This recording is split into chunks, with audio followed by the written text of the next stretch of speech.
We gather this evening with hearts full of gratitude for the countless ways you continue to care for us. Tonight, we are especially grateful for all of our partners in ministry gathered here with us, and for all our benefactors near and far. Because of your great generosity, we Sisters of St. Joseph are able to continue to care for our sisters and to serve the dear neighbor without distinction. As you all know, as Sisters of St. Joseph, we have a long history here in Boston. Tonight, we are absolutely delighted to be honoring Jim and Mary Judge and their family with our Dear Neighbor Award.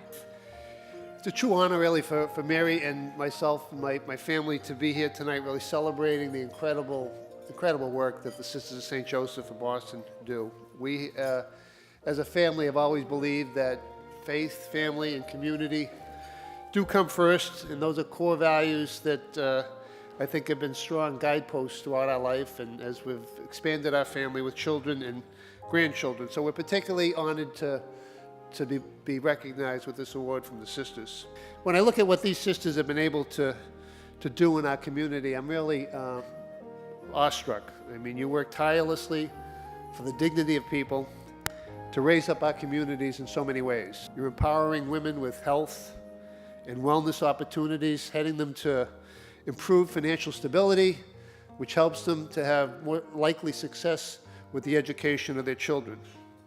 You're changing lives through your literacy program, teaching low-income individuals from dozens of countries how to read and write and communicate in English. So just extraordinary contributions. They have some of the best schools in the region. Through those schools, the core values of these sisters are at the heart of every educational experience. My name is Deb Chausse, and I was a member of the Sisters of St. Joseph of Boston beginning in 1980 for 10 years. For me, the Sisters of St. Joseph was a welcoming community who taught me how to use my gifts in service to my community, my dear neighbor. I continue to live out of the same charism of the Sisters of St. Joseph as I saw my sisters do during the 10 years that I was a member. I seek to be charitable and welcoming to the 58 homeless families served by House of Hope. I was taught by the Sisters of St. Joseph, many in this room tonight, that leadership is both a gift and a responsibility, and that how I lead is far more important than the outcome of my leadership. It has been my great blessing to have the charism of the Sisters of St. Joseph to guide me, the formation that I received as a young woman, and the many individual sisters who have always believed, assisted, and supported my efforts. You have been so generous, but that generosity, and you have seen it in the film, you've heard it in our talks, this is helping the Sisters of St. Joseph spread our circle wider and wider. We have 265 sisters now.